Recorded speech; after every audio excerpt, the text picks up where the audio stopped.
I'm ranking the top 20 Rolex watches under $20,000. Now I've been provided a list of random pieces and I'm going to place them into tiers from best to worst, considering the model, the year, the completion, and the price. All right, so the first watch I have here on my laptop is going to be a reference 326934 black dial Sky-Dweller on an Oyster bracelet. So this is a watch you can pick up around $18,500 to $19,000, and the year could be as recent as 2023, maybe even 2024 if it's used. So in regards from best to worst, I'm gonna put the Sky-Dweller in at, based on its price, based on what it is, I'm gonna put that as a B.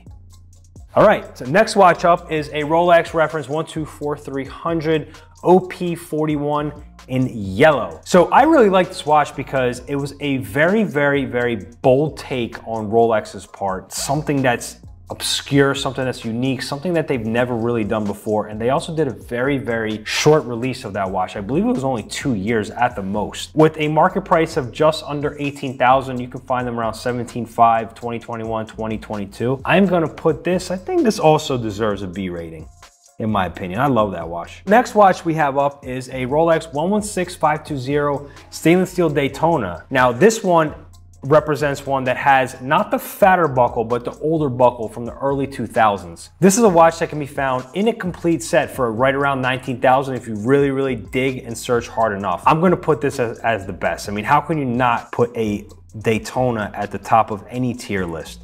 The fourth watch is going to be a Rolex reference 126613 LB. That is a two-tone Bluesy Submariner and a 41mm K-shape. Now this is a watch you can find brand new right around the $18,000 mark. Based on what it is, the fact that they've had a lot of iterations of this watch over the past 30 years, I'm going to put this actually at a C. Next up is the Rolex GMT Master II reference 116710. So this is pre-Batman, this is pre-Pepsi, this is where all the hype started. This is a watch that's been discontinued for quite some time, but at best you can find it in a really, really good condition, right under $13,000. This is a historic piece, but I'm also gonna put this one at a B. Really, really nice watch. I love it. You can actually throw it on a rubber B strap. My brother wears one on a rubber B strap on a green one, and it really accentuates that GMT hand in green. I love it. Next up on the list, we have a Starbucks. That is a Rolex reference 126610 LV. It can be picked up brand new in today's market, 2024, for $15,500. I really love the fact that they made it 41mm. It's nice, it's bold, it's robust, and it's got green, which we all love. This is tough. This is a tough one to price out because we've got a lot of options here. I'm gonna stop going with the B's, and I'm gonna put that one at a C.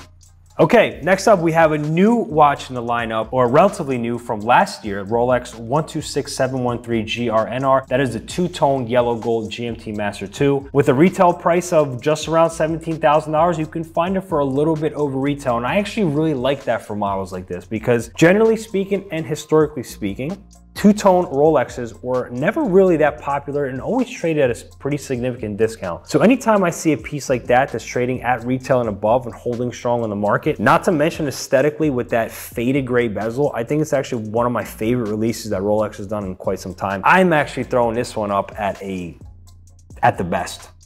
I love this watch. Following up with another two-tone beast, the two-tone root beer GMT Master II reference 126711CHNR, and you can actually also find a brand new one 2024 for right around $19,500. I'm gonna put this one at a C.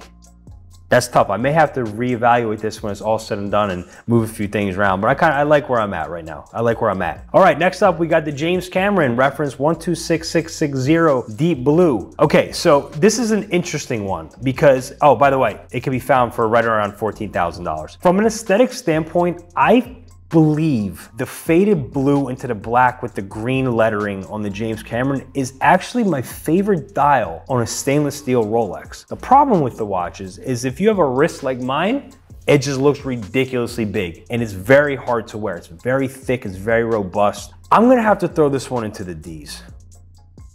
Next up, we have another OP, and this is an OP green 124300 reference, 41mm with the market price. You can find a new 2024 for right around the 10,000 mark. I'm gonna throw this one at a D. Simply for the fact that it's got a retail price of like right around 6,000, still trading about double, but I've seen quite a few of them on the market. And it doesn't really make it as special as like a Tiffany or a red or a yellow, so I'm gonna kind of put it in that range. Okay, everybody's favorite Submariner date, reference 126610LN. This is the 41mm version, can be found brand new today on the market 2024 for right about $14,000.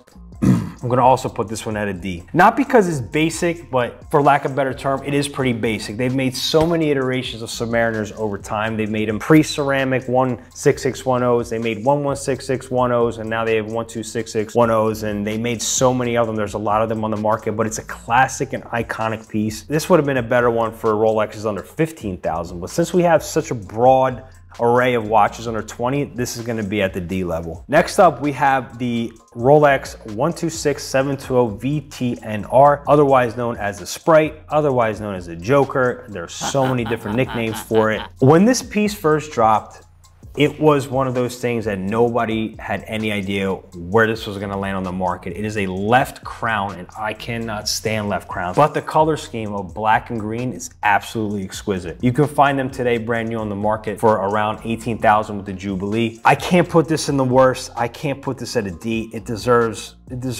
more kudos than that. I'm gonna throw that one up at a B.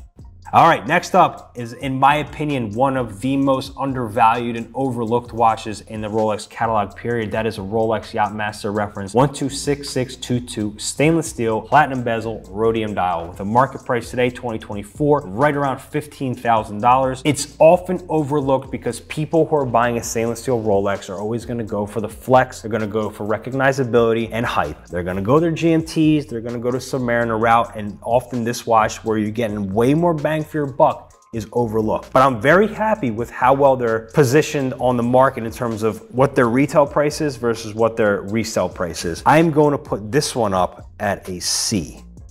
Oh, I'm definitely making some changes. I can see it already. Next up, Rolex 226570 Explorer 2. Look, I've said it many times before. I think the polar dial on both the Explorer 16570 and the 216 or 226570 is also one of the most overlooked watches. I believe that the polar dial really makes the watch stand out. It is a very well-made tool watch. Market price of right around $13,000 brand new, but given the fact that retail prices around $8,000, there are just a lot of better options under 20,000. This is perhaps maybe something that's also will be really good under 15,000.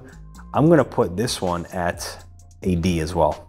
I gotta go D, guys, I'm sorry. Rolex Pepsi. I know you guys have probably been waiting for where's the Pepsi been. Pepsi is our #1 selling watch, almost by far. You can find that watch if you really dig deep and do your research and call every dealer under the sun and make us all go on a wild goose chase. This watch can be found right around the 2018 mark for just under 20,000. Let's say 19.5, guys. If you're out there negotiating it down to 19.5, this is going into the top category for sure.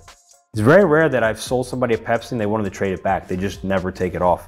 Okay, another fan favorite, Rolex Hulk reference 116610LV. A watch that's been out for many years, a watch that's been discontinued. You can find a really nice condition that's probably 7-8 years old, not anything with a new card under 20,000, but like a 2016, let's say, you can find it for under 20,000. Let's put it at right around the $19,000 mark. I think this was the watch, in my opinion, this was the oil in the fire that lit the hype market up. I remember when they first discontinued this and they just absolutely blew up from an $8,000 market price overnight to 16,000. They've held strong. It is probably the first time that Rolex really did something super bold and made something really loud with this crazy intense Hulk green. I just love green. I'm gonna put this at the top. I'm gonna put this at the best. Rolex Hulk, classic, fire, love it. And next up, damn, another fan favorite, the Batman. I'm wearing one right now, I love it, I'll never sell it, I wear it all the time. Rolex reference 126710BLNR, and specifically on the Oyster bracelet, can be found brand new today, right around 17,000. This one is going to go, oh man, I only have the worst column now. I didn't even realize I had the worst column. I'm gonna have to move some of these down. Here's what I'm gonna do for now.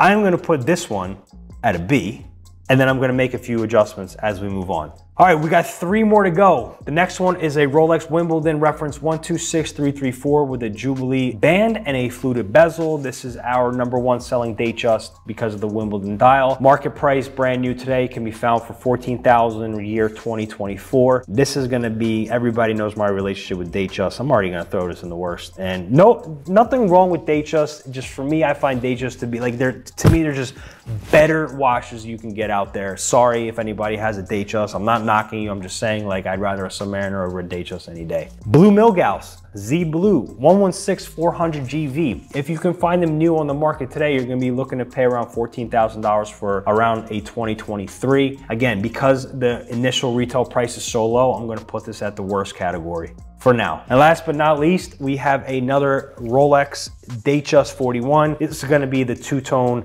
in rose gold, also with a Wimbledon dial, Jubilee band, fluted bezel. Funny enough, this is a watch, anytime you need it for a customer, you're gonna pay a premium. They, for whatever reason, in rose gold, they sell super, super well. Again, this has to go in the worst column for me because it's a Datejust, and I'd be hard pressed to put OPs, Explorers, Submariners, or anything of the like below a Datejust. So this is going in the worst column for me. And now that we have our columns filled, I have to make a little adjustments here. So at the top, we have the Daytona 116520, we have the two-tone 126713, we have the Pepsi and the Hulk. Those are perfect where they're at. Next column, we have a black Sky-Dweller, we have a yellow OP, we have a 116710 GMT, we have a Sprite, we have a Batman. I'm getting the GMT out of there. I'm gonna move that down to the next column. I like where my column B is at. Column C, two-tone Bluesy, Starbucks, Root Beer, GMT Master II, and a Yacht-Master. One has to go. I'm gonna say Bluesy.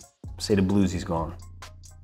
Column D, we got the James Cameron, we got the OP, we got the Sub, we got the Bluesy, and we have the Explorer 2. Now, this is a really tough one. And I just talked about how much I like the Explorer 2 and the utility behind it and the history behind it and the way the polar dial is, but I don't know if there's any of the watches here, the James Cameron, green OP, Sub, Date, or two-tone Sub that I would take over it. So I'm gonna move that into the worst column.